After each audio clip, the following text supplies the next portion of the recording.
Good evening. Thank you everyone for joining us. My name is Valeria Babare and I'm the Legal and Advocacy Officer at Women's Initiatives for Gender Justice. And it's such a pleasure to be the moderator of tonight's event and to welcome you to this discussion on using technology to improve investigations of sexual and gender-based crimes. A quick logistical note, we had some food and drinks, but there's some more coming. And for photos and videos, we will be taking photos and videos, but there are a couple of no photo seats in the back. Okay. So in recent years, we've witnessed remarkable advancements in artificial intelligence that are really transforming the way grave crimes are investigated. And just to illustrate with a couple of examples, in Sinjar, Iraq, AI-driven 3D modeling has been used to reconstruct crime scenes for the Yazidi genocide, not only to preserve evidence, but also to provide for compelling visual narratives of the atrocities committed, which is critical in cases where survivors may not be able to testify in person. In Ukraine, AI-powered drones have been deployed to gather real-time evidence of war crimes, which includes capturing footage that could be pivotal in documenting the destruction of civilian infrastructure and identifying patterns of targeted violence. And in Argentina, there's a system called the iMurai, which is being used to process judicial rulings on gender-based violence and to build a digital archive to improve transparency and highlight patterns of violence and support survivors' access to justice. Such innovations hold great potential for the investigation of grave crimes and demonstrate how AI can support in addressing some of the ongoing challenges, such as lack of witnesses, difficulty in preserving evidence, and the sensitive nature of survivors' testimony. And today, with an amazing panel, we'll explore the innovative solutions offered by these new technologies for documenting, authenticating, and preserving evidence of sexual and gender-based crimes, while also addressing critical concerns like data security and survivor confidentiality. To set the stage, it's my pleasure to introduce Louis Martin Homais, the head of delegation and legal advisor to the Canadian Ministry of Foreign Affairs, who will deliver some opening remarks. Sir, the floor is yours. Thank you very much. Bonjour tout le monde, bon après-midi. It's a real honor to welcome you to this vital discussion on using technology to improve investigation of sexual and gender-based crimes. Historically, gender-based crimes were often overlooked by investigators and prosecutors, but thankfully, we have seen meaningful progress in addressing this issue. The inclusion of gender-based crimes in the Rome Statute was truly a pivotal moment. It made gender issues a core concern for the ICC and for the Office of the Prosecutor. This includes safeguarding the rights of victims during international criminal proceedings and ensuring the court is staffed with gender-sensitive judges and personnel.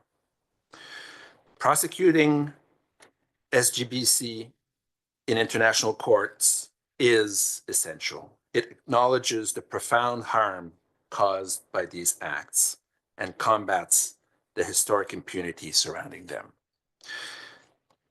These prosecutions do at least two things. One, they strengthen international legal norms by affirming that sexual violence is not an inevitable byproduct of conflict, but a grave violation of international law. And two, it empowers survivors, giving them a voice in legal processes, advancing gender justice, and promoting accountability. Members of today's panel, including Canada's own Valerie Osterveld, a friend and a colleague, and formerly from the Legal Bureau at Global Affairs Canada, many years ago. I feel like it's a long time ago. She's done a lot of things since then. Have been instrumental in integrating gender considerations in the statute. However, now those commitments have to be translated into practice. And over the years, the goal of prosecuting SGBC has been articulated through detailed policies and protocols. And Canada, we've been proud to support these efforts, including through partnerships to advance the implementation of the Murad Code. We have also recognized and support the ICC's efforts to build specialized capacity for investigating conflict-related sexual violence. And this includes a voluntary financial contribution of $2 million Canadian into the ICC Trust Fund for that purpose. Beyond international courts and tribunals, Canada strongly supports UN investigative mechanisms. Is Robert here? No. No. Such as the International Impartial and Independent Mechanism for Syria and the Independent Investigative Mechanism for Myanmar. These institutions play a vital role in investigating SGBC using gender competent and gender sensitive approaches. The need to adopt gender sensitive practices is not limited to investigative methodologies. It extends to the tools we use for this work. That's where I get to the point of this side event. In today's world, technology has become the cornerstone of investigative and documentation efforts, offering the promise of more effective investigations.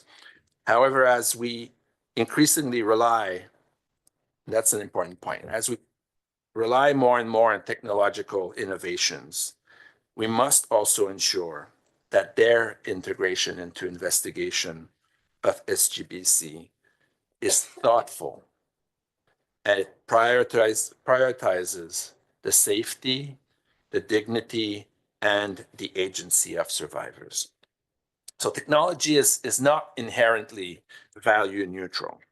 Its development, its deployment, and its impact are deeply influenced by the values, intentions, and biases of its creators and users. If not carefully managed, technology's vulnerabilities and unintended consequences can have catastrophic effects. So it's imperative that we guard against its potential for harm. The research being presented today underscores both opportunities and risk. So while technology can enhance our ability to document and prosecute crimes, it also introduces challenges, like the need to ensure data security, the need to mitigate risks of artificial intelligence manipulation, and obtaining informed consent in digital environments. So we're proud as Canadians to support initiatives like tonight's event, as it brings together experts and practitioners to discuss how to navigate these complex issues in a responsible manner. The insights shared here tonight will be invaluable in shaping how technology can be leveraged to advance the fight against impunity for SGBC.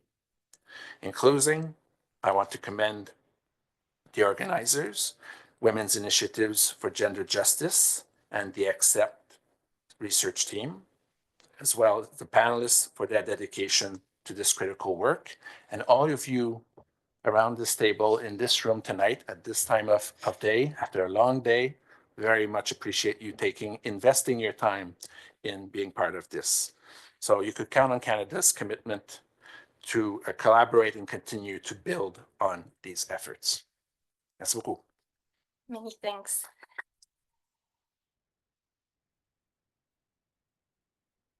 Now, it's my pleasure to introduce someone who needs a little introduction, Professor Oosterveld, the Western Research Chair in International Criminal Justice, professor at the University of Western Ontario in Canada, and special advisor to the ICC Prosecutor on Crimes Against Humanity.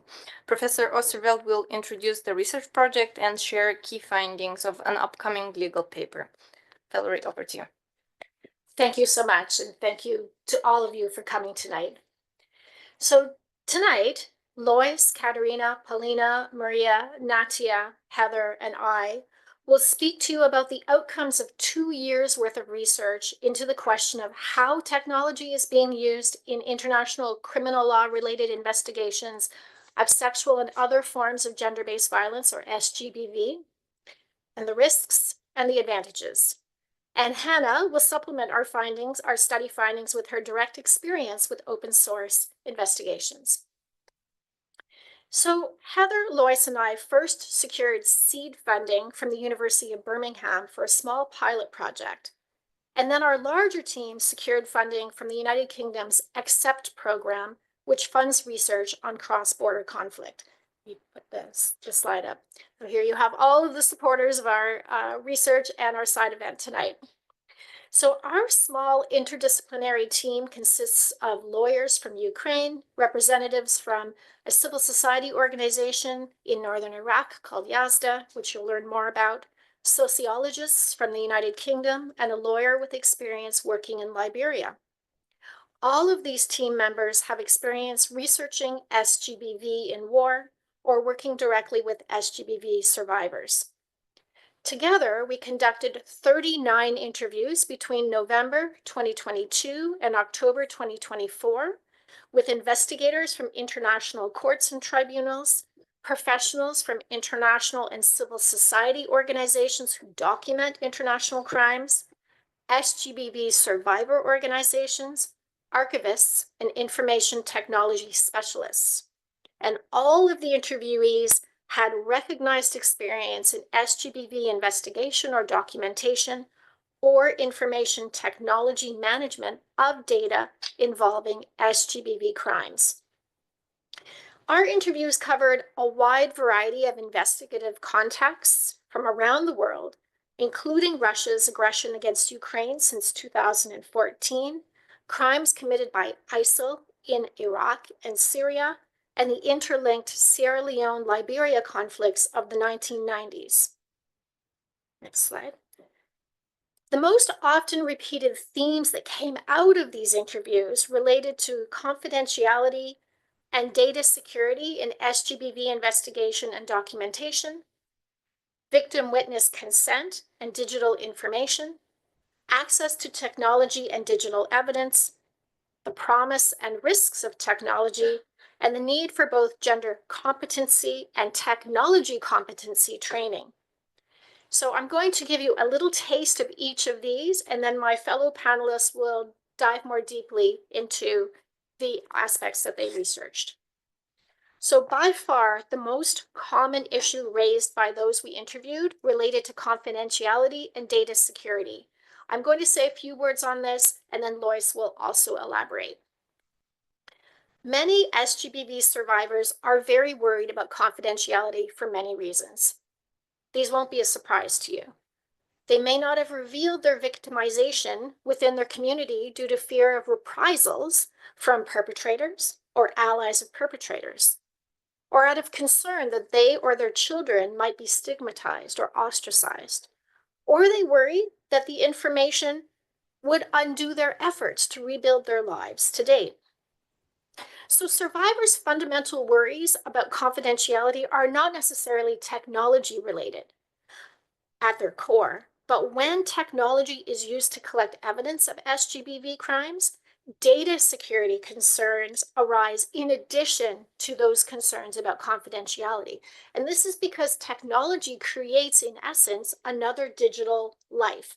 And in the literature, this is called a digital body, so a separate digital body, so to speak. And there are scholars like Kristen Bartorga Sandvik and Christy Loney who point out that if you compromise or you neglect that digital body, the effects may be just as consequential as compromising the security and well-being of physical people. Of course, data security can be compromised in a number of ways. We'll hear a little bit about that more tonight. Hacking, cyber attacks, cyber operations, carelessness of those handling the data, or intentional leaks from within an organization. So to address concerns about confidentiality and data security for survivors of SGBV crimes, many investigators and documenters take steps to follow standard practices in digital safety alongside their standard practices for protecting their own and survivors' physical and psychological safety. And I'll give you one example. Interviewees indicated that they communicate with survivors using only encrypted apps, such as Signal.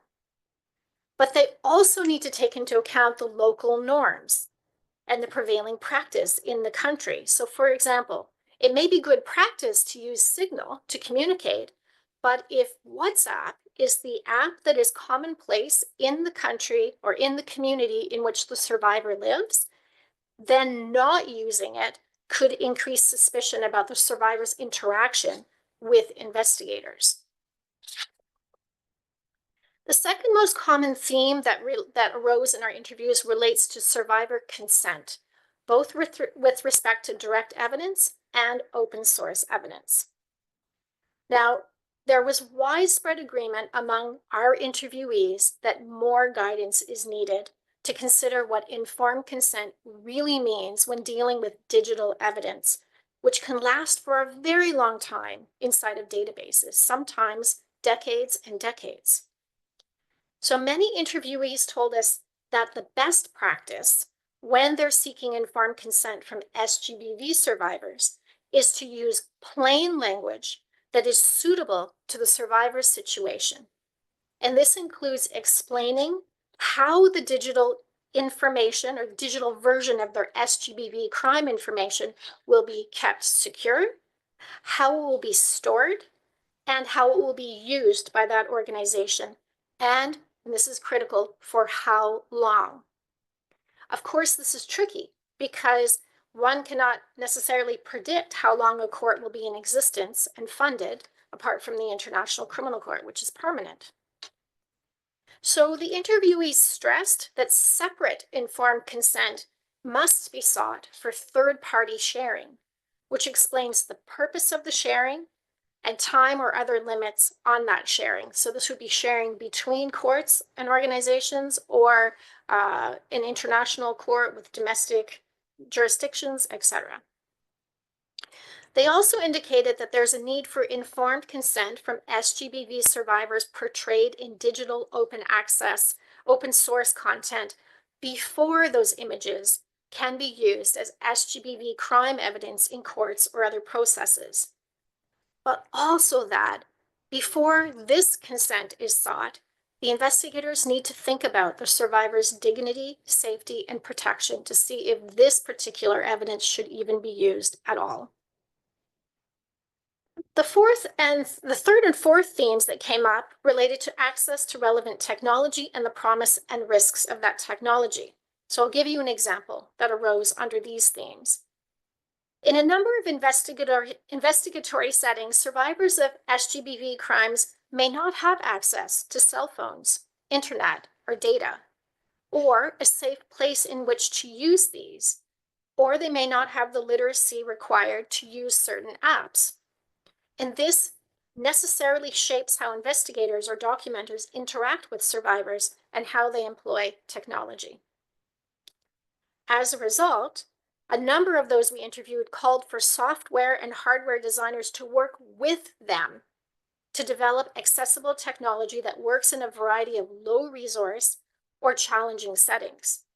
For example, many of the people we interviewed indicated that the single most helpful contribution that these designers could make to their work would be to create tools that allow for fast, accurate, and reliable translations of statements and digital evidence from and to the languages and dialects of countries affected by conflict and mass atrocity.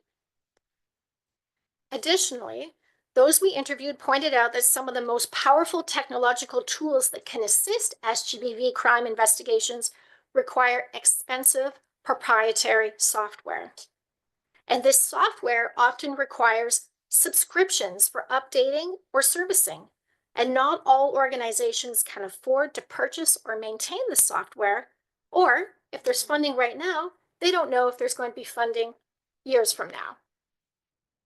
This causes problems for the long-term maintenance of databases and the potential for SGBV crime evidence to become locked away and inaccessible over time, as with the UNITAD database, as Natia and Marie will likely talk about today. Finally, under these themes, some pointed out that artificial intelligence used within investigative software is not always sophisticated enough to identify clusters of information or indicators of particular relevance to SGBV crimes. And lastly, It's important to train investigators and documenters, including those working with open source material, in the use of technology to collect digital evidence of SGBV crimes in a gender-competent, victim-centered, and trauma-informed way, while still maintaining data security and chain of custody. So what does this mean? It means that technology experts need gender competency in SGBV crime training, and SGBV crime experts need technology training, such as on the risks and benefits of using AI in SGBV crime investigations. So I'm going to end here, but my colleagues will develop all of these themes further based on their work. And I'll also say that we have written up our findings into articles for publications in journals. So please let me know if you'd like to receive copies of the articles once they are published.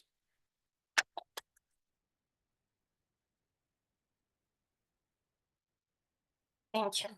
Our next speaker is Lois Mrewa, a PhD candidate from the University of Western Ontario with fieldwork experience in Liberia and other post-conflict settings.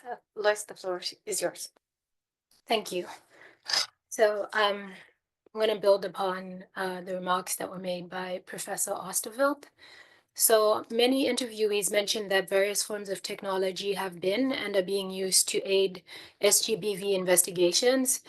And these include instruments or materials such as images, videos, repositories, open source data such as satellite imagery, and algorithms are often used to document, catalog, store, and analyze vast amounts of evidence related to crimes involving SGBV, among others. Open source data and algorithms are beneficial in investigations where access might not be possible or is limited. For instance, algorithms can look at a variety of different kinds of data, such as sensory data, and open source data such as satellite imagery can be used as corroborating evidence or supporting evidence to support witness testimonies of SGBV crimes.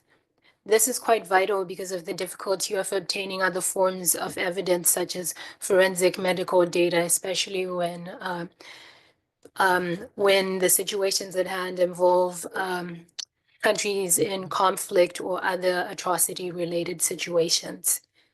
So other common areas or themes that were mentioned by the interviewees that I'm going to speak to during my presentation is on the need for effective data management systems, consent processes, and the need to have working relationships in the gathering and storage of SGBV-related evidence through the use of intermediaries and joint investigative or accountability teams, and as well as the need to secure informed consent before sharing evidence with third parties, and keeping victims and survivors informed or seeking further or updated consent before sharing their evidence with other partners in cases where this is necessary. So next slide, please. So I'll start by talking a bit about data management. So data management systems were deemed essential because a sound data management system or strategy ensures the effective and efficient management of large repositories, the swift identification and removal of deep fakes in the data, as well as things like data categorization and tagging that ensures easy access to large archives. So it would make it easier to find like a certain crime or a certain act within large data sets that could be thousands of data files in it. So it's very important to have a good data management system. So data management systems, therefore, good data management is therefore tied into and can be used to ensure greater data security as a form of risk management. And it also helps with accessibility and ensuring things like confidentiality. And a good data system would also include the varying levels of consent that survivor or witness of SGBV has provided within consent forms or whatever medium is used to denote the levels of consent, and it's easier for them to manage what a specific survivor or witness has agreed to. For instance, in Sierra Leone and Liberia, one of our case studies in these projects demonstrate how repositories and archives can be used to securely preserve survivor and witness testimonies. So these are they took place quite a long time ago. Like the Liberian conflict ended in 2003, but there's still archives and repositories that include essential data and witness testimonies on this. So it's one of the examples that we saw of how a good data management system can be very helpful in future. And it just also goes to show that good data sets can have a number of material stored within them. So this includes material related to truth commissions, judicial proceedings, and even administrative records such as maps, drawings, prints, audiovisuals, among others. So next slide, please. So now I'm going to talk a bit more about the challenges that were raised by most interviewees and the areas that were identified as necessitating additional supports or resources. So many interviewees mentioned that remote interviews for survivors and witnesses of SGBV were not very common before the COVID-19 pandemic, with a few ad hoc sessions taking place, but without comprehensive standardized procedures. Many interviewees discussed the challenges related to conducting remote interviewing, which were exacerbated during the pandemic and somewhat compounded by the lack of clear guidelines for SGBV investigations. These challenges include the need to identify and use reliable intermediaries or partners to link survivors or witnesses to support services, for instance.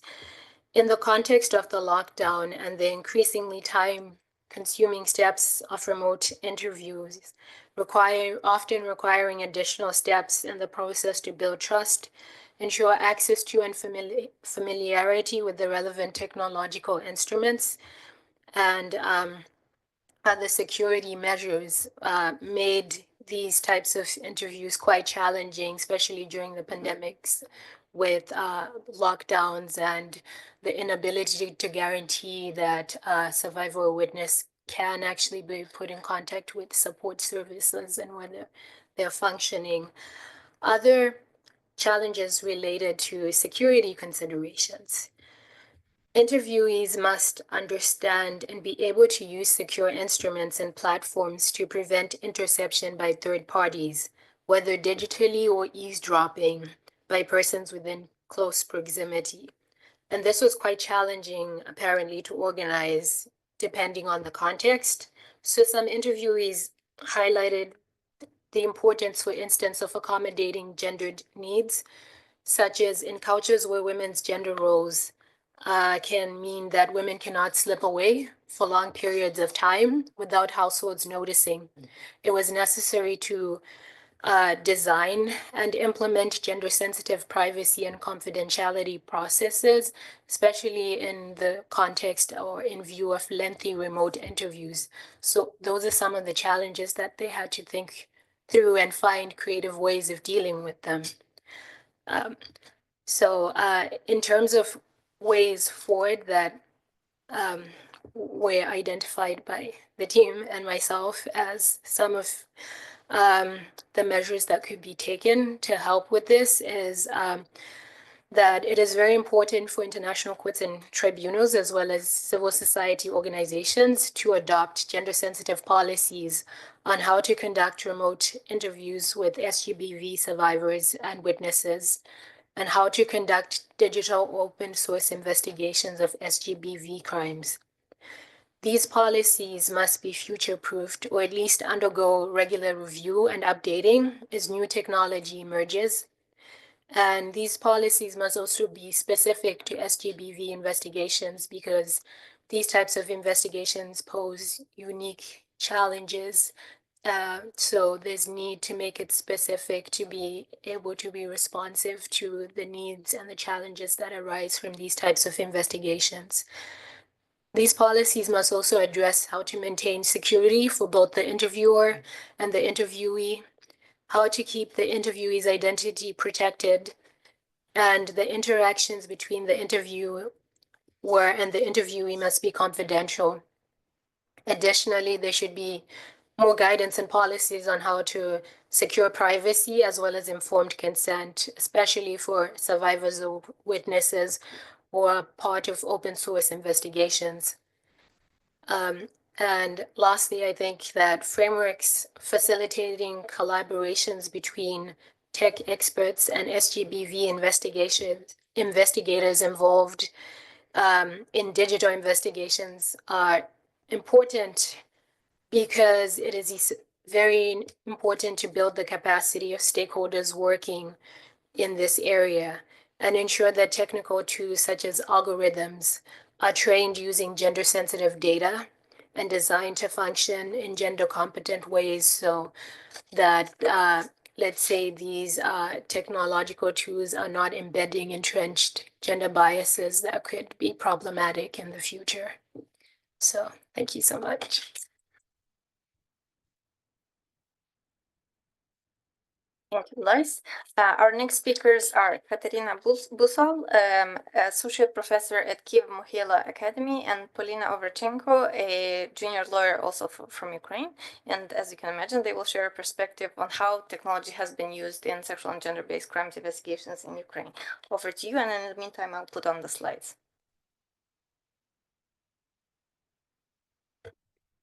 Good evening, dear colleagues. Thank you very much for dedicating your evening to speaking about this important and poignant topic. And thank you so much to Valerie for organizing such research. We really have seen how many challenges on the one hand are shared, but also survivors' responses are so context specific. And my colleague Polina and myself will reflect on the way Ukrainian survivors and criminal justice professionals are treating the use of technology in documenting sexual and gender-based crimes perpetrated since Russia's aggression in Ukraine started in 2014.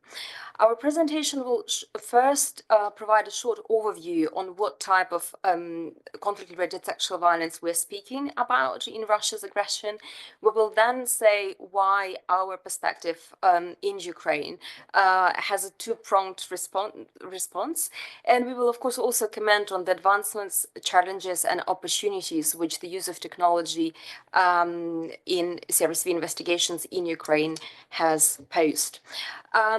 You can see that currently the documentation which has been done by the UN Human Rights Monitoring Mission in Ukraine, by the UN Commission of Inquiry, by, of course, Ukraine's prosecution, as well as by numerous domestic human rights NGOs, one of which Polina also represents, Truth Hounds, have found the viable allegations that various forms of sexual violence perpetrated by Russia constitute three core atrocity crimes, war crimes, crimes against humanity, and may be also indicative of genocidal intent and contribute to genocidal acts, as well as constitute human rights violations.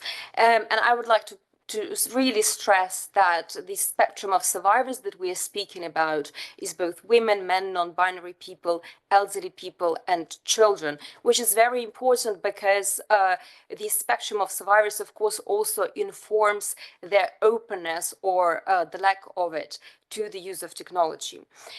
As I mentioned, our analysis of the openness to the use of technology in responses to SGBV crimes in Ukraine is two-pronged. And it's really because Ukraine has been doing its best as the prosecution and as the civil society to respond to sexual violence in armed conflict, both through criminal investigations and through reparations. And I'm grateful that while the project is framed as using a technology in SGBV investigations, Valerie and the team have been quite embracive and saying, because we see so much of an advancement in the reparations framework in Ukraine, we cannot neglect this stream in responses to sexual and gender-based crimes. And we also will be more informed if we compare how the openness to the use of technology, how the types of technology used in responding and redressing sexual violence crimes through criminal justice process in Ukraine and for reparations processes differ. And already through this data here on the slide, you can see that the number of cases submitted for reparations for sexual violence in Ukraine is higher than the number of criminal proceedings. We can also see that male survivors are more open to applying for reparations and essentially indicating their traumatic experience through this stream rather through the criminal justice process. We also have found through our interviews, especially with survivors together with Polina, that the mode of engaging in the reparation stream, meaning that there is a possibility to submit both the an online statement of one's traumatic experience, but there's also a possibility to work with a paralegal person who provides paralegal support, as well as a person who provides psychological support in filling in a paper form. So essentially, the lack of technology sometimes was something that drew survivors in, and this is also something that connects us with the findings already voiced by Valerie and Lois, that sometimes the lack of exposure to technology, the lack of access to a smartphone, especially for survivors from remote rural areas or survivors who do not have smartphones, is something that might actually incentivize them to come forward through the reparations work stream. We have also found that in the context of Ukraine, it's the type of response, as I mentioned, whether it's the criminal justice classical investigation or whether it's the reparation process where the interviewing of a survivor is less rigorous, where there is a slightly different intention to try essentially and approach the case with the presumption that the atrocity has been perpetrated and that the tailored redress has to be provided. That the type of response has really indicated the openness of survivor to engage with it and to engage with the type of a technological sequencing in that process proposed, but also the stage of response, both during the reparations process and in the documentation and the initial interviewing during investigations conducted both by criminal justice professionals and by human rights NGOs. We have seen that at least Ukrainian survivors, both women and men, prefer human engagement. Sometimes survivors couldn't explain that. They simply told us, and I'm speaking about survivors who are actively involved in advocacy, so the survivors who are used to speaking about their experience, and they simply responded, we are just irritated by the presence of a device that does the audio recording. We prefer just the communication eyes into eyes.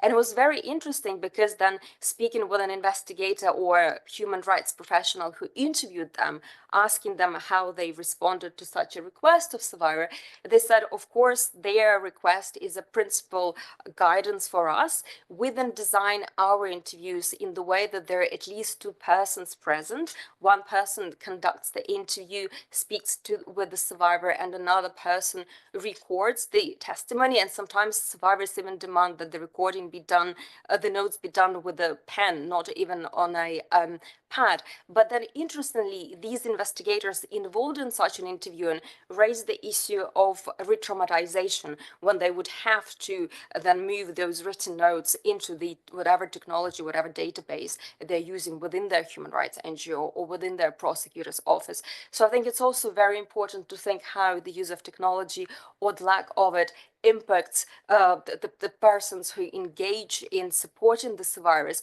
And I think it's so crucial in Ukraine and in any other country where, which is conflict affected, where any professional like us who's not directly affected by atrocity feels bound to do his own best to support the survivors. But it was for us very indicative and very important to also raise this issue of self-care and non-re-traumatization of oneself as a professional who tries to support the survivor.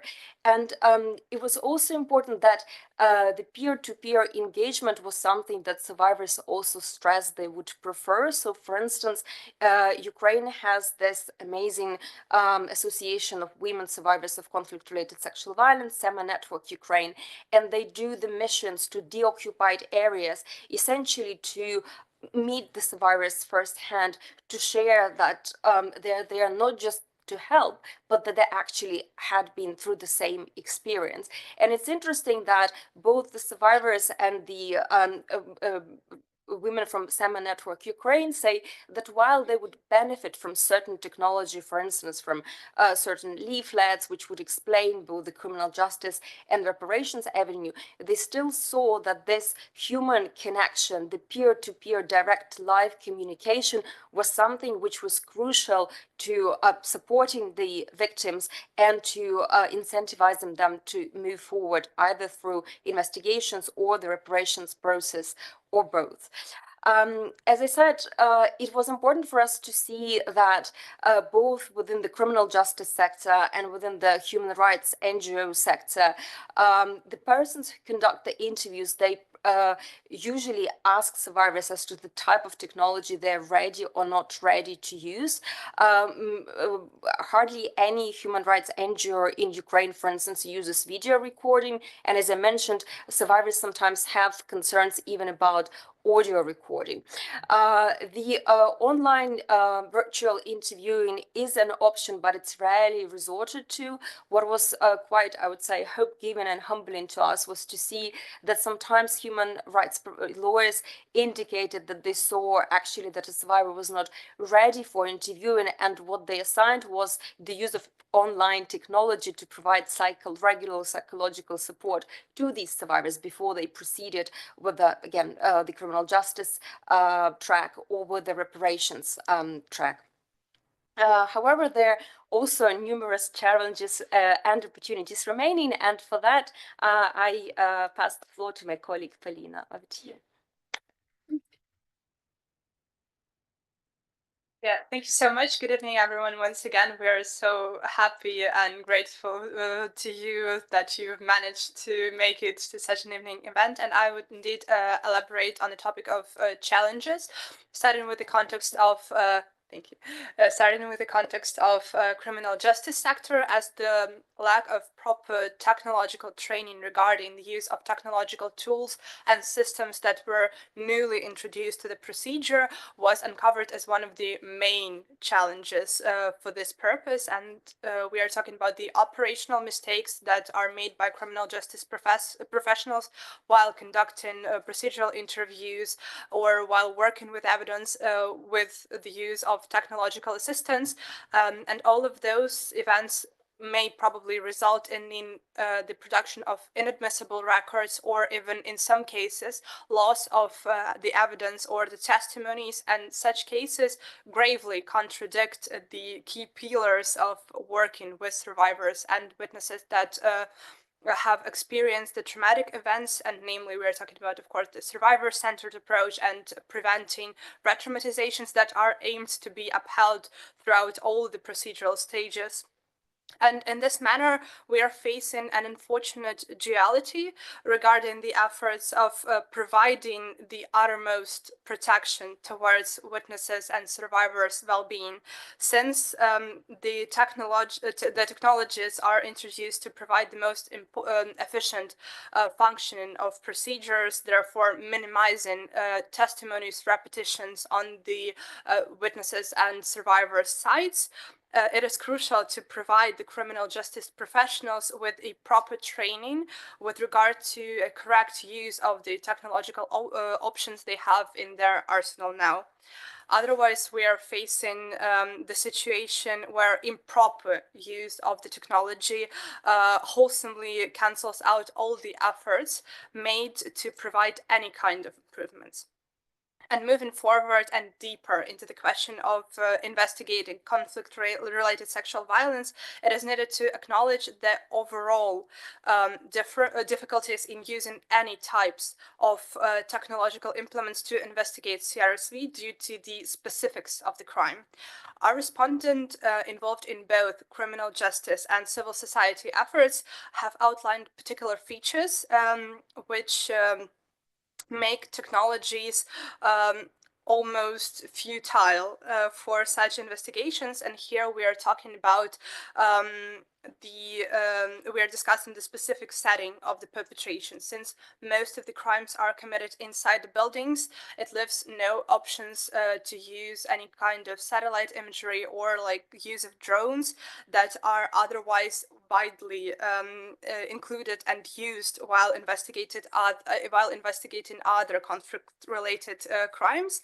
And my next point lies within the fact that the armed conflict we are discussing in our context is ongoing, and the majority of the CRSV crimes are committed within its active territorial premises, and this harshly limits the possibility of proper and, what's even more important, admissible documentation on site. At the same time, we have to graciously acknowledge the efforts performed by various teams to continue with attempts to investigate and bring justice for the survivors, even though the circumstances are absolutely unfavorable, and the technologies, in particular face and voice recognition programs, are still widely used to try and identify the alleged perpetrators based on the comparative analysis of samples, if of course the case materials are sufficient enough to do so. And moving forward to Thanks. Moving forward to the opportunities and the potential avenues for development regarding the use of technologies in investigating and documenting of CRSV crimes, we've heard the loads of those options and beliefs that something will be developed, and our respondents talked about those opportunities with sincere and great hopes, because as for now, we may observe wide prospects for improvements that will allow to make procedural stages, on the one hand, more humane, yet at the same time more efficient. And the greatest potential in context of interviewing process itself is believed to be focused on the development of the accessible voice-to-text transcription software options that will allow to keep most of the interviewer's attention on the interviewee, with even greater improvement regarding the efficiency and accuracy of the recorded testimonies. It is difficult to actually overestimate the importance of such development due to the fact that in many cases, as Katarina has already outlined, the documenters face survivors and witnesses' unwillingness to agree to any type of recordings except for the written notes. And at the same time, often the interviewee is not ready to communicate with more than one person within the framework of the already mentioned classic two-pronged documentation approach, with one person actively listening and maintaining eye contact, and the second one just thoroughly taking notes to ensure their accuracy. And such circumstances put a lot of technical and operational pressures and responsibilities on the interviewers, as they are required to maintain an eye contact and take thorough notes simultaneously. Thus, such settings basically demolish the humane interactions and genuine connections that are crucial within these types of interviews. And the second potential vector for the technological development and improvement with regard to conflict-related sexual violence documentation and further investigation lies within the necessity to develop the reliable options for preserving gathered evidence and testimonies, and establish the use of such system as a standard and universal practice. Because the end of the unit head's mandate and the following discourse about storing all the gathered materials has become a clear signal for all the actors involved in investigations and documentations globally that it is the right time to direct efforts to develop a system that will allow to ensure the safety for the evidence and testimonies over many decades. Since in the end, one of the most, I think, important responsibilities that might be somewhat overlooked sometimes is to make sure that none of the stories whose authors were courageous enough to come out and speak about them, to share them, are lost just due to any type of the technological negligence. Thank you so much. Thank you so much, Katerina and Polina. We'll now hear from the perspectives in northern Iraq, and I really hope when I open my Zoom, we'll see Nadia, and here she is. Hi, Nadia. Can you unmute yourself so we can check with you? Yes, can you hear me? Yes, perfect. So Nadia Great. Navruzov is the executive director at Yazda, and together with her, Marie Lemon, also a trainee lawyer from Yazda, will present, and they will discuss the use of technology in UNITAD investigations into the crimes against the Yazidis, with a particular focus on northern Iraq. So over to you, and Nadia, I'm just confirming we can see your slide. So please go ahead. Perfect. Thank you very much. And thanks for having me. Sorry I couldn't be there in person. I'm logging in from Iraq, where I might also have some technological issues, so please bear with me. I wanted to start by thanking the research team and also Valerie for including the Yazidi context into that research, as well as the Women's Initiative for Gender Justice and the Embassy of Canada for hosting us. So my name is Natia. I'm a lawyer from background. I have been based in Iraq for the past 6 years now, specifically in Duhok. And I started with Yazda by leading our justice and accountability project, which focuses on documenting ISIS crimes. So I will speak about this and then pass over to Marie, who will present to you the findings of the research in our context. So I always want to start by explaining who the Yazidis are, because although I believe you have all heard of the fact that ISIS committed a genocide against the Yazidi community in Iraq, people often don't really know who Yazidis are in terms of their beliefs and also in terms of their origins. So it's an ethno-religious minority, and it's a monotheistic religion, that is very, very ancient. According to the calendar that we believe in, the Yazidi faith is over 6,000 years old. And Yazidis are, scattered all around the world because of previous genocides and attacks against them.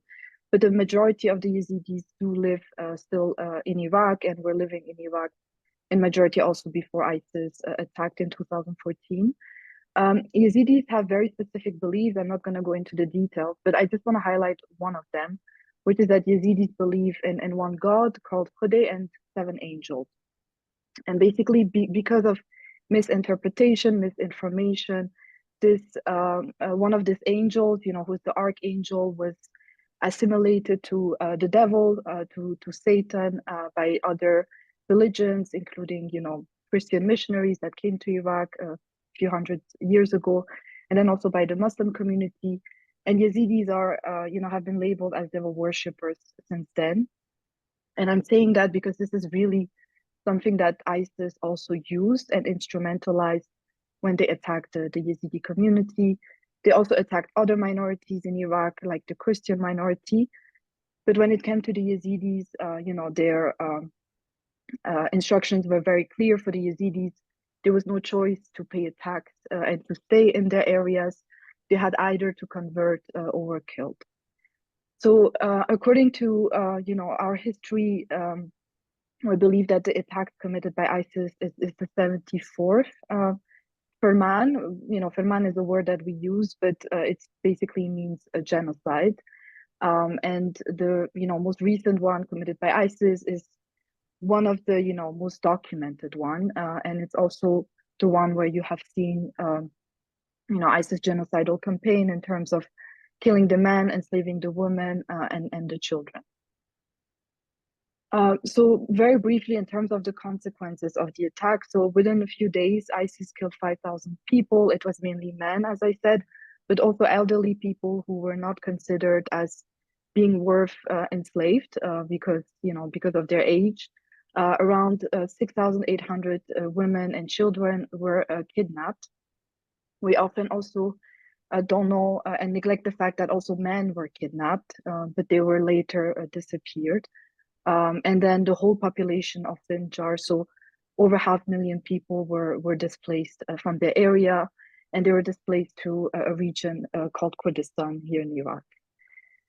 On top of the human casualties. ISIS also conducted a massive property destruction of Sinjar, you see the homeland of Yazidis, specifically also targeting, shrines, temples. And this was always with this idea that, the Yazidi faith and belief had to be eradicated.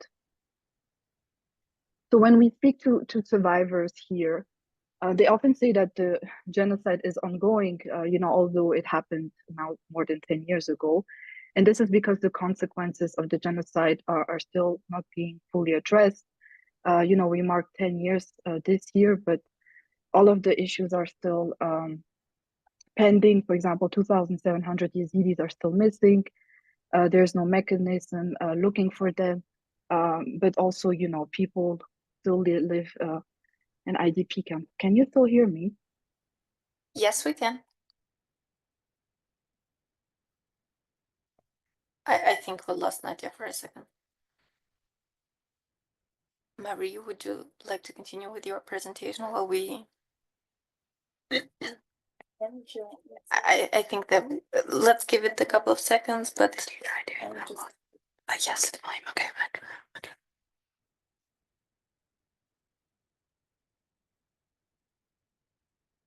I think let's proceed with your part of the presentation, and if we get her back, well, thank you. All right. Thank you, everyone. Thank you so much for having us on behalf of YESTA tonight, and a special thanks to Women's Initiative for Gender Justice and the entire members of the XCEPT project. Okay, she's definitely gone, I think. I'm not going to dig deeper into what YESTA is, because if not just coming back. Okay, I think she's back. Oh, I'm so sorry. Can you hear me? Yes, we can hear you now. Sorry, I could see that my internet was weak. Let me just quickly share my screen again. Yes. Okay, can you see it? Oh, good. Please proceed. Thank you. Okay, thanks. So, the survivors often say that the genocide is still ongoing because none of the consequences have been addressed. Also, in terms of justice, as you might know, in Iraq, there's still no legal framework. So the only justice avenue available right now to survivors are universal jurisdiction cases. So it's in this very difficult context that YASDA was created. So YASDA was basically created 3 weeks after ISIS attacked Sinjar, and it was a movement coming from the Yazidi community itself, mainly Yazidis who were based in the US and who had previously worked with the US Army as translators, and therefore had some contacts with the Pentagon. So when ISIS came, these people went and basically protested in front of the White House.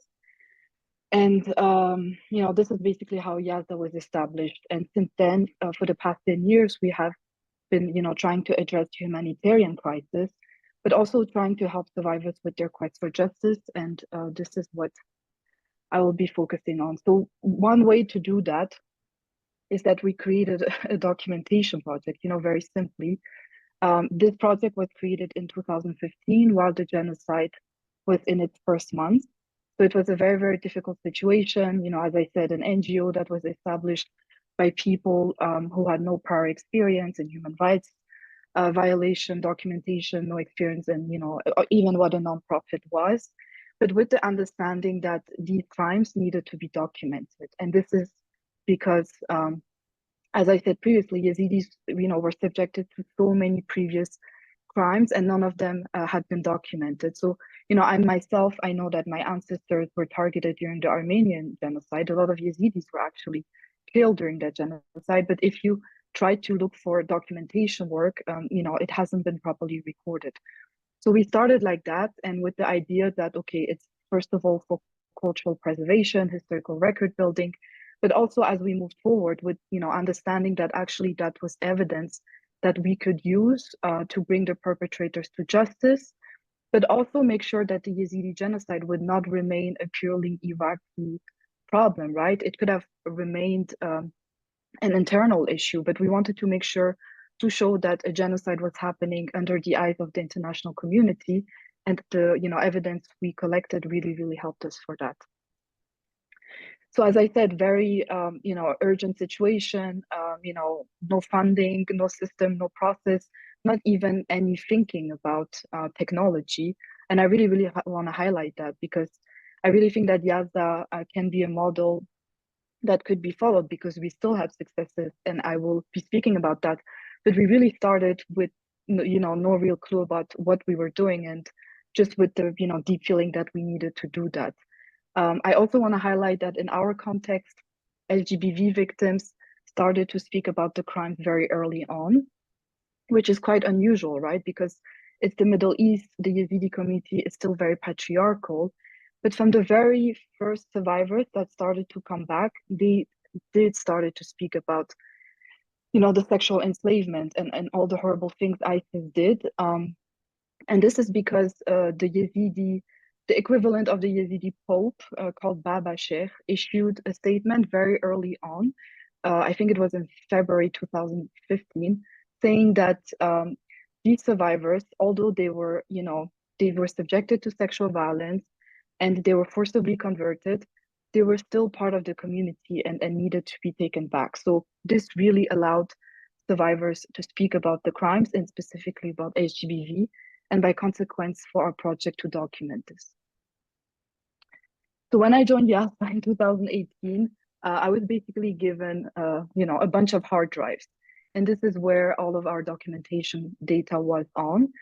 And it was very worrying, because first of all, I didn't really know what was on them. And, not a lot of people in the NGO were able to tell me what was on them.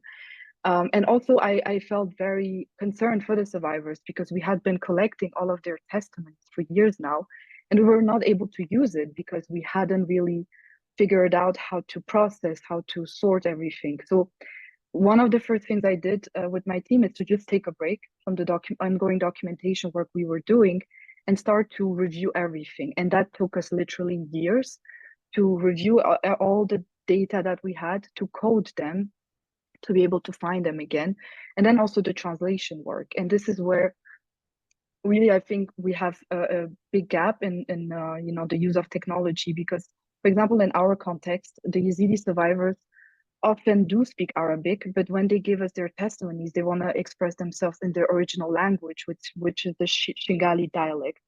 And this is a mix of Arabic and Kurmanji. And for years now, we have been trying to see if we could get a tool that would allow automated translation. And this is actually something we started to work with UNITAD, but unfortunately, as you know, their mission was closed before we could finalize that tool.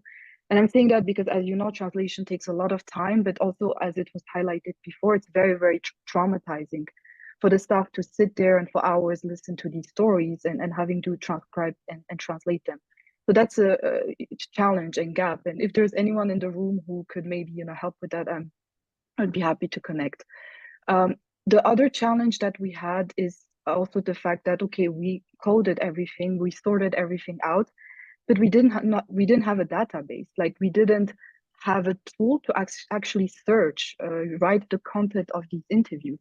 So that was a huge challenge. And again, it took us years to try to identify a tool that is accessible in terms of costs, but also that is usable by my team here in Iraq, and that could continue to be used even when there's staff turnover, when people leave and we don't lose the capacity to use the database, because it would require complex training.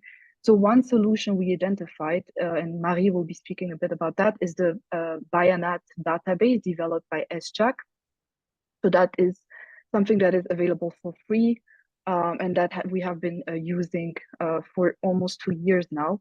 And that allowed us to organize all of our data. So now, we can search for the information on ISIS perpetrators, as well as, for any kind of information that are in the testimonies, and make links and analysis, and it's very, very useful. And then also training, the importance of training. And here I really want to highlight all the support we have received from Justice Rapid Response, who has deployed like dozens of experts to Iraq to train my team on, how to interview SGBV victims, how to document crime scenes, because we also use technology to document crime scenes. But also, JR was the one that helped us to identify the Bayanat database, and They have been, one of our most important partners. And then also the Institute for International Criminal Investigation, to which, I went for training, and also people from my team, and also the Office of Amakuni, who has been, working with us for almost, I think, 7-8 years now. So what did we document it so far? Over 3,000 testimonies of survivors. So most of them are, speaking about SGBV crimes. But as I also said, we documented crime scene data.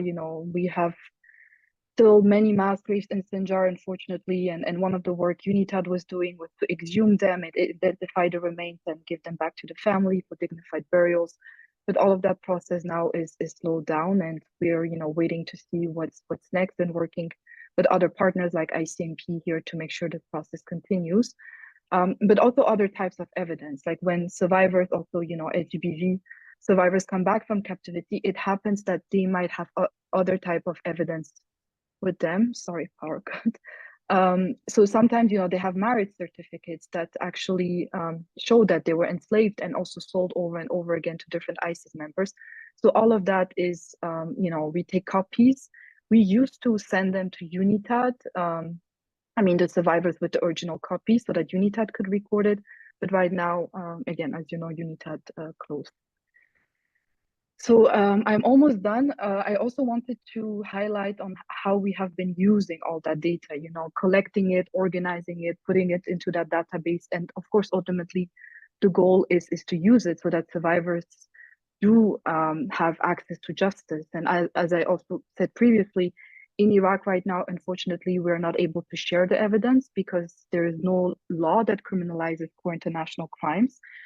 In Iraq, the only trials happening are for membership to a terrorist group, and survivors are not involved. And the focus is really on the protection of the state and not on the participation of individual survivors. So, keeping that in mind, we still did have UNITAD here for almost, I think, 7-8 years. And YASA was one of the first NGO, or I think once they said the first NGO actually, that signed an MOU with them when they came here.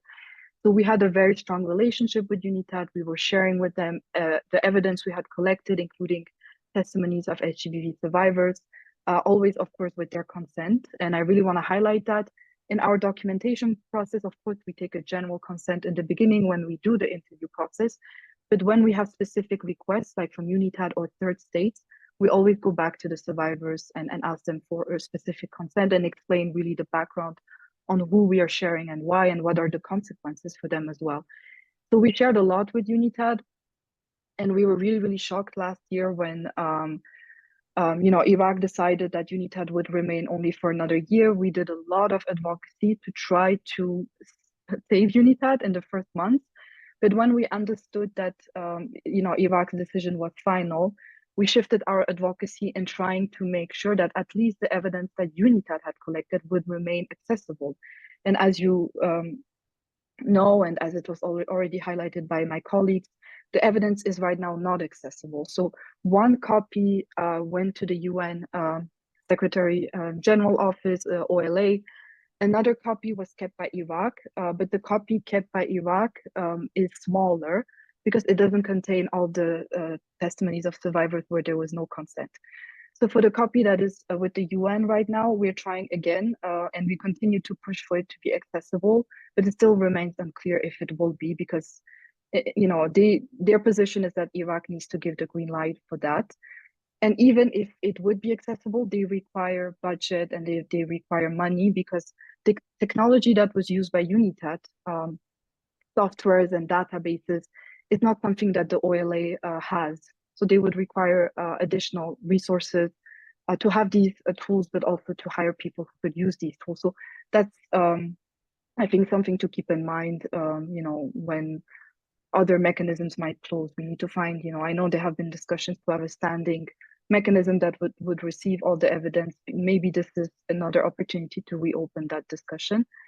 And then one last thing, I will conclude with that, where we have been very successful is these other justice avenues for survivors, so the universal jurisdiction cases. So we have a very long-standing relationship with the German office, German war crimes unit, And this is simply because, very practically, a lot of German nationals joined ISIS, hundreds of them, but also Germany took over 1,000 survivors for mental health treatment.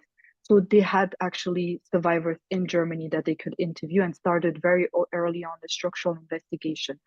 And very, very early on, we partnered with them, shared evidence with them, and helped survivors to join these proceedings in Germany, but also provided Germany with evidence that we had. And again, there were technology challenges here too, because a lot of the testimonies we have collected are video interviews, and they're very heavy because we use professional cameras. So we had questions around how to compress them, would that impact what's inside them, how to sometimes share this evidence when it's too heavy. We had situations where we had to basically take the hard drive with us to Germany because there was just no way to share it on Trezor or other platforms that are secure, but not the volume was still too big. So we had 9 convictions in Germany, 3 for genocide, and we will have a 10th case in the spring. And then we also have ongoing procedures in Sweden, Netherlands, and in France. So just to conclude, I think I was saying that YASDA could serve as a model because it's an NGO that was established by the community, the Yazidi community itself. And one of the first projects that we knew was important was documentation. Not knowing much about this process in the beginning, but just learning as we were going and still managing to have some of these key successes.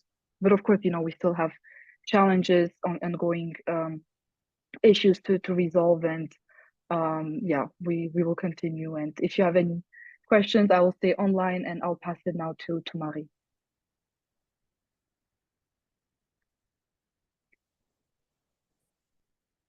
Thank you, Nadia. Very briefly before we go to Marie, we're a bit over time, so I'd be very grateful if the other speakers are mindful of the time, because I don't want to cut your important and comprehensive interventions. Thank you. Of course, I'll try and be as brief as possible. I will not go further into detail on YASDA's task because Nadia already did it quite extensively. So I will focus on introduction, first of all, of the project implementation. So how we worked on that project on YASDA's sides. So basically, we conducted 5 interviews from people from legal professionals, tech professionals, and also civil society actors. This is an important point. I will speak about it later again, but I think what is really necessary when talking about the use of technology and the persecution of SGBC crimes, what is important is to gather in mind that we need a multidisciplinary approach, meaning that we need to reconcile, of course, legal professionals, but also psychologists and as well as tech professionals. One of the common findings that we had in, I think it's the next slide, yeah. Thank you. That we had in the northern Iraq and Syria geographical zone, and what was already touched upon prior by Lois is that technology was used to corroborate, especially the crime of rape, and it went through the use of satellite imagery. So what happened is that a survivor would give a testimony, and then afterwards we were able to corroborate the sayings of the survivor by using satellite imagery. And I think I will just go over to the next slide. The findings on data management. So what was very special with YASDA and what came out by interviewing people from the northern Iraq and Syria zone was that they use a codification method in order to ensure and to guarantee that the data remains anonymous, especially in the case of a data leak, for instance, so that the person could not start anything with the data that got leaked. And the second point, ensuring the confidentiality, was to save the material not only on a cloud and on a software, but also on a hardware, and to grant access to a limited number of staff members, for example, as well. And also share it, and Nadia briefly touched upon that, only with entrusted people. And YASDA's policy about this is to share it only with the authorities, including judicial authorities, that were willing to prosecute more than only terrorism crimes. victims, and also in line with international law, of course. Also, quite an important point, and we can go over to the next slide, is the training on the people and the training of the staff. So at YASDA, people would undergo trainings as well as follow-up trainings during the year in order to be able to adapt to the new technology means that can be used. And what remains an issue and what remains quite complicated is due to the staff turnover at an NGO. Maybe other civil society actors will acknowledge this as well. But since you have a lot of turnover, it's always an investment to teach the people the means and the methods to use when you're interviewing survivors, especially. Also, another important point is to work closely with the survivors, and I will put an emphasis on this one. YASDA developed what is called a Get to Know Me First guide, which is accessible online. I will not go dig deeper into it. But yeah, basically what is important is prior to interviewing the victims, getting to know them, at least in an abstract manner, in order to be able to adopt techniques that are specific to the survivors that are being interviewed. And especially, as Professor Osterveld touched upon as well, the clear and informed consent, which is necessary prior, during, and also after the interview. And that's also important with regards to UNITAD's closing.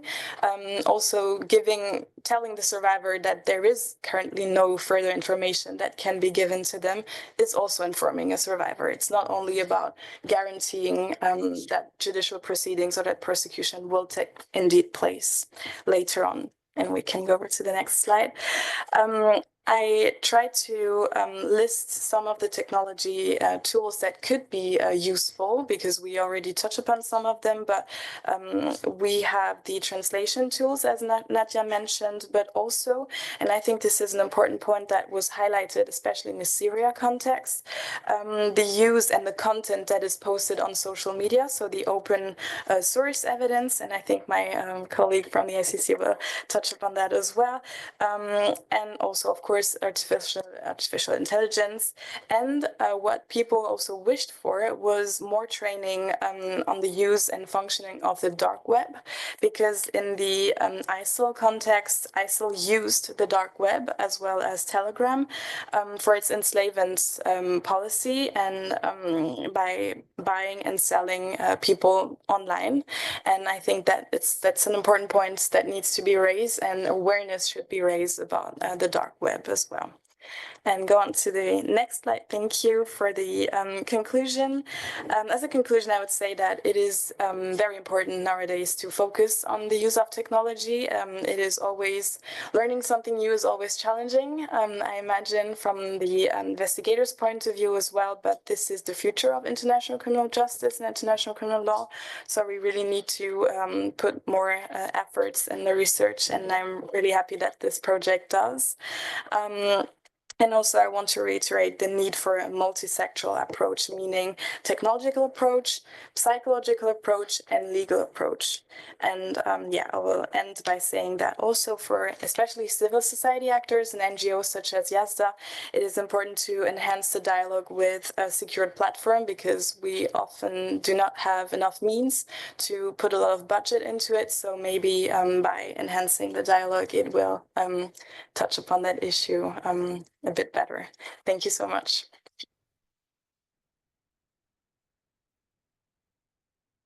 Thank you. So we'll move from the legal dimension into a more sociological dimension. And our next presenter is Professor Heather Flo, Professor of Psychology at the University of Birmingham. Over to you.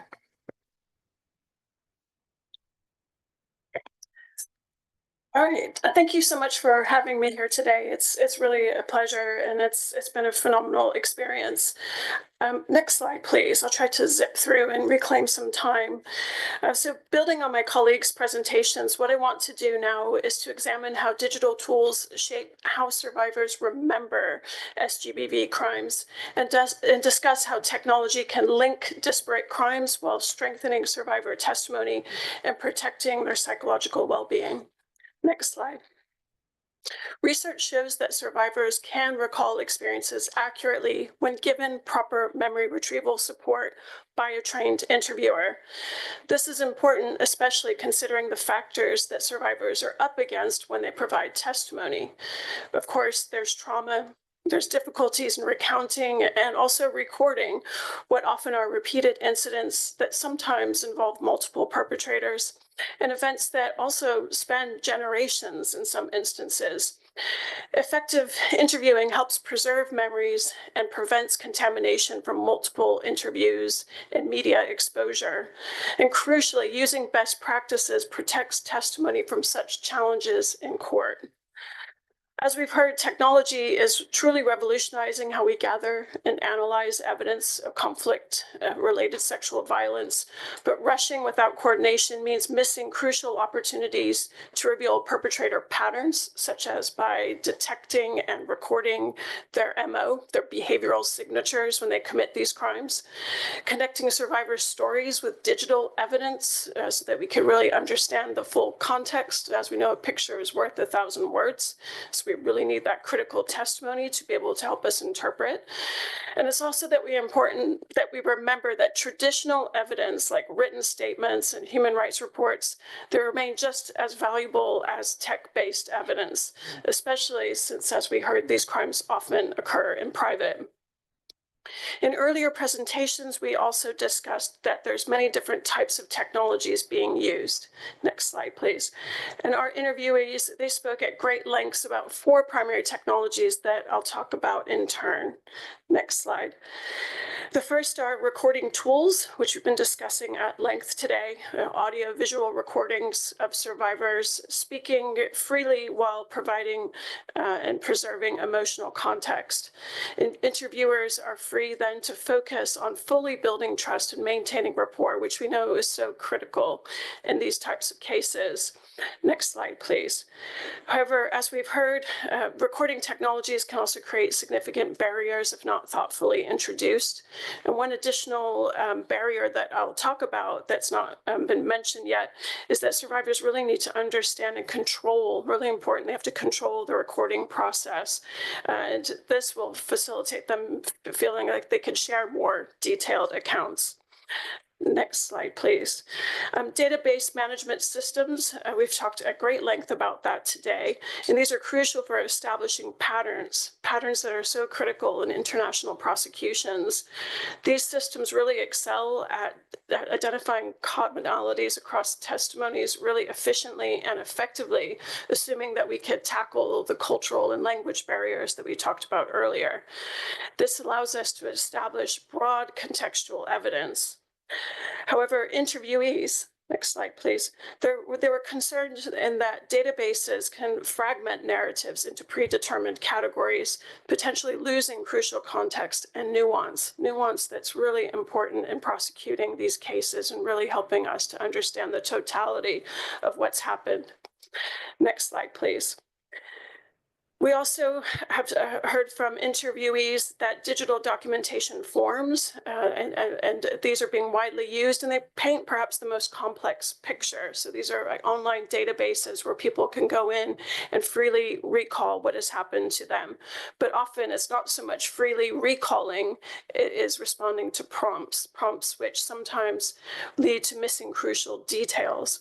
When they're well designed, however, they can help be a guide to investigators through best practice interviewing approaches, particularly in contexts where you have often women on the front line who are survivors themselves gathering accounts. And so by using these documentation methods that are guided by best practice, we could really help prevent those incidents from being challenged in court.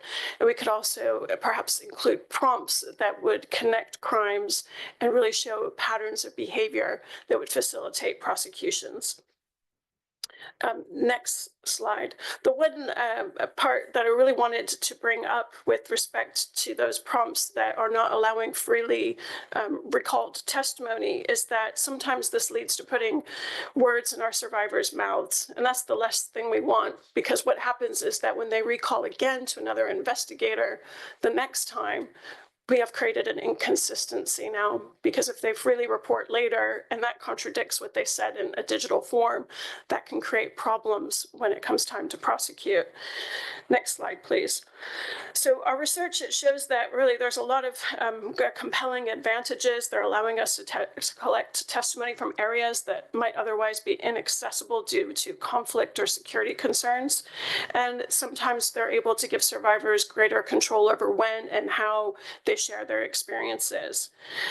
We found that these platforms can sometimes even create safer spaces for disclosure, with some survivors preferring to have some distance between them and the interviewer when revealing their experiences. Next slide, please. However, our research also shows significant challenges. One of the most concerning, of course, is rapport building, which is really crucial for establishing trust. And technical issues can also disrupt the natural flow of memory recall. I mean, imagine a survivor sharing a difficult memory only to have the connection drop. Next slide, please. I'd like to just pause for a minute and talk about how these technologies can support prosecutions for crimes against humanity and genocide. And this is crucial because these crimes have distinct evidentiary requirements that we all know that technology can help us meet. So database systems, for example, can help prove widespread attacks needed for crimes against humanity charges. They can reveal patterns like sexual violence co-occurring with other crimes or at similar times, or methods that are being used that are similar across locations, as Nadia and Maria discussed earlier. For genocide cases, multiple technologies can work together. Recording systems document perpetrator statements and actions that show intent to destroy another group. Next slide, please. We've been training rape survivors in Kenya and other parts to use behaviorally led interview protocols that seek to establish perpetrator MO. And then that information could be entered into a database to be able to identify serial perpetrators, which is extremely important. And it's really important that we have interview protocols that set out to do this from the outset so that we don't have missed opportunities to do this should we fail to gather this critical information. And it's in a database, but if only we had it, then we could link crimes and really demonstrate the broad scale of what's happening. Next slide, please. So to sum up, technology can transform how we document SGBC cases, but success really depends on keeping human connections central. I think we've heard a lot about that today.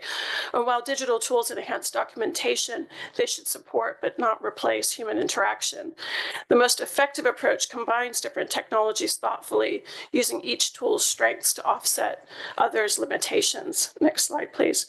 And context matters. Tools that work in one setting may create barriers in others due to cultural or security factors. Rigid systems, such as proprietary ones where we can't see what's going on inside that box, can compromise evidence quality by forcing testimony into fixed formats, while poor technology implementation can erode hard-won trust. And finally, last slide, being transparent with survivors about technology use leads to more complete testimony. Success depends on giving survivors control over their information while maintaining trust. Our systems must stay flexible to preserve evidence quality across different contexts. Thank you.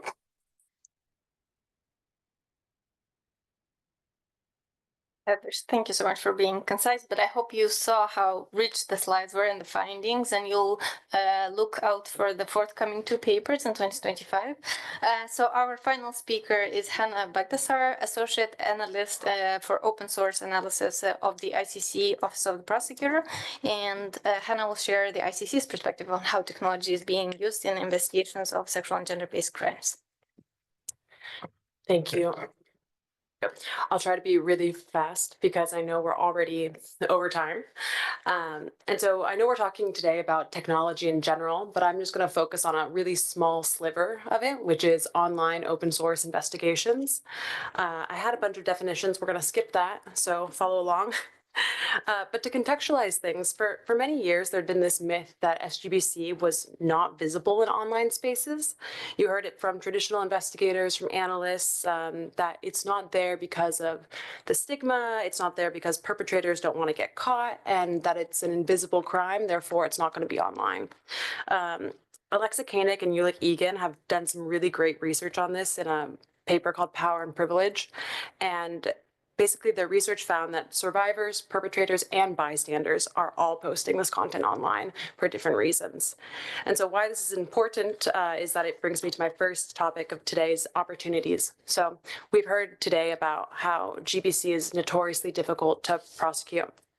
And while we have case law that's established that a perpetrator can be convicted based solely on one victim testimony, open source information can provide a potential additional form of evidence to support this. And so an additional form of evidence for something that's hard to prove is a win there. But like all other crimes, people with open source, people get excited that it can provide additional layers and provide an avenue for more traditional forms of investigation to take place as well. So I had a bunch of different things I'm going to cover. I'm going to make it concise and go into two here of opportunities. The thing for me, I think that stands out the most for gender-based crimes and online investigations is the use of red flags or indicators. And so this is a huge opportunity to identify crimes that are less visible. So I think red flags are already used in more traditional forms of investigation, but you can see it also in online spaces. And that's what really clicked for me with GBC and open source. So what do I mean? Let's say you see a photo where there's nudity, full or partial, even shirtlessness. This could be an indicator that SGBC is happening. Audiovisually, if you see a video of men and women being separated, this is an indicator that gender persecution might be happening or GBC might be occurring. Weapons and strange objects in detention, like a bottle or a broomstick, this could be an indicator that SGBC is happening. Also, burnt bodies. In the ICTY, they saw a correlation between burnt bodies and SGBC. So when we see burning of villages, when we see burnt bodies at all, this is an indicator. And these are things you can quite easily see in open source, and it's not that much effort to go and find it if you know what you're looking for. And this is something also you can really plan and integrate into your investigation plans. So if you're actively looking for SGBC, if that's your mandate and you have trained people, then you can do this. But also, if that's not your mandate, you should also be on the lookout for these sorts of things so you don't cause additional harm if you're untrained. And so it really goes into proper planning, having an online investigation plan about what we're going to do if we encounter this sort of material, how are we going to store it, how are we going to think about do no harm. And then mapping the digital spaces that survivors might be posting in, perpetrators might be in, and how this could lead to threat actors for the people that are depicted in the content.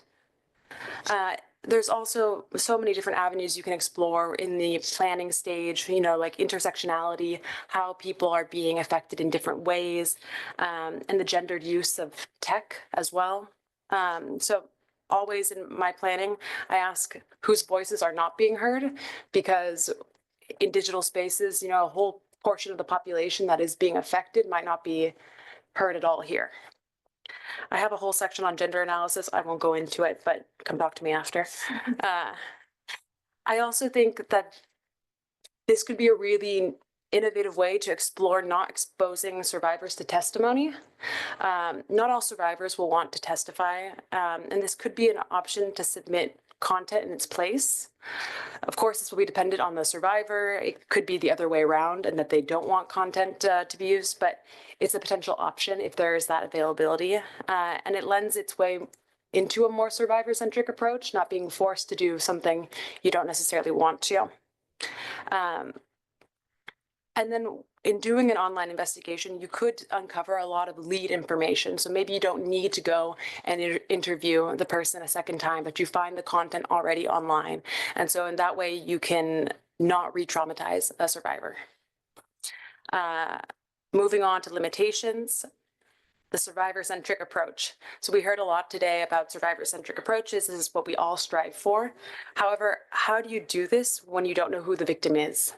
How do you do this when a photo or video has been circulated in WhatsApp group after WhatsApp group, then posted onto Twitter? You don't know who the victim is. You can't see who their face is. You barely know the context. How do we ensure a survivor-centric approach when we don't know who it is? UC Berkeley's Human Rights Center and the Institute for International Criminal Investigations, in conjunction with a panel of experts, have written an addition to the Murad Code focusing on open source research. It's going to come out, I think, the pilot in January 2025, and they provide some guidance on this, but I was part of this working group, and they're tough questions to think through. And so we just need more exposure and more talking about this.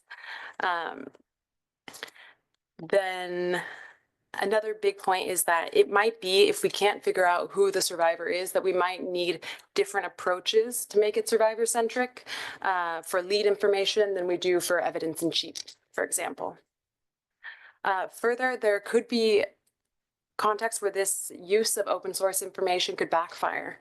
As I mentioned before, convictions can occur on the testimony of a single witness, and this is such a big win for SGBC. People fought hard for this. It's so important. And so we must ensure that the absence of corroborating open source information does not undermine the testimony of a survivor. Further, there's criticism that the dependence on open source information might undermine SGBC crimes as a whole because they're less visible. You have to go looking for them a lot of the times, where shellings, for example, where you can see lots more audiovisual content, might be the way that people want to go towards investigating. And that creates this power dynamic, again, between the investigator and the victim of what they choose to investigate. So we must ensure that we're not just going for the easy, quote unquote, crimes here. And strike a balance between encouraging the use of open source information, but not making it a requirement. And to acknowledge that sometimes it's just not there.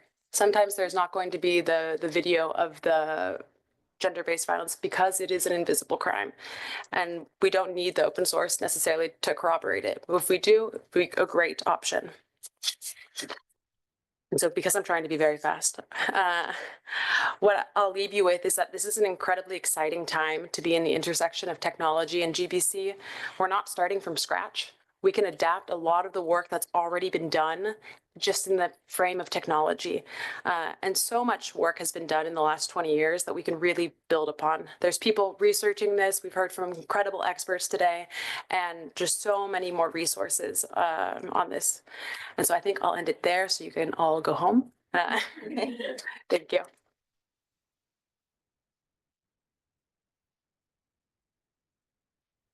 Thank you so much to all our wonderful speakers. We've had such a rich discussion, and I hope you all learned how important this topic is and how important it is that we continue learning.